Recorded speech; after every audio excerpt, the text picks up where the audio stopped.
Poza, amorrua, tentsioa, denak azaleratu zaizkio Patxi Usobiagari topa egin duenean Kingaiko munduko txapelketan. Goia jo du, munduko kopa irabazia zuen, baina munduko txapelketa ez gaurdaino. Bigarren postutik pasa ezin da zebilela zirudien, baina ez, gaur lortu du, une batez arriskuan ikusi badu ere. Adam Mondrak ere topa egin izan balu txekiarra izango baitzen garaie. Bai, azkenean lortu dut, azkenean 6 urteetan, 7 urteetan bilatutako emaitza lortu dut, eta azkenean, boltsikoratu dut dauan guztia, konpetizio mai.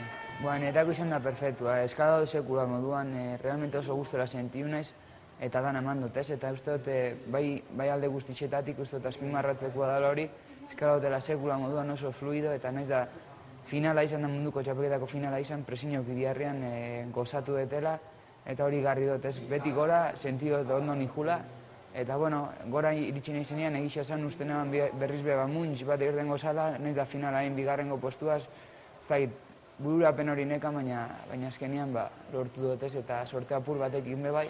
Aurretik zoian Adam Mondra jauzin da topera juten eta egisa esan perfektu izan da, final perfektua, bai showan dako eta bainuetako. Bai hori izan nire helburua duela ja 3 urte, hasi nintzanean munduko kopa irabazten eta egisa esan posik gelditu nezen dako lanakin, jo naiz poliki tatxaten azkenean helburuak eta uste dut helburuan nituenak eta lana ondo inondoren ikusten den zenolako maitza irten den. Azkenean, dana eman da, 2 urte egunero gabero ontan pentsatzen da, azkenean lortu dut. Ameztutako txapelketa hau. Jende asko da eskaintzeko, baina norbera badaki, uste dut nire inguruan egon den jende guztian, ni aguantan nagoen jende guztia, porque ez da gaurko lana bakarrik, azkenengo hilabetetako lana izan da, eta etxeko guztiei da, eta egisa esan eskerrik asko.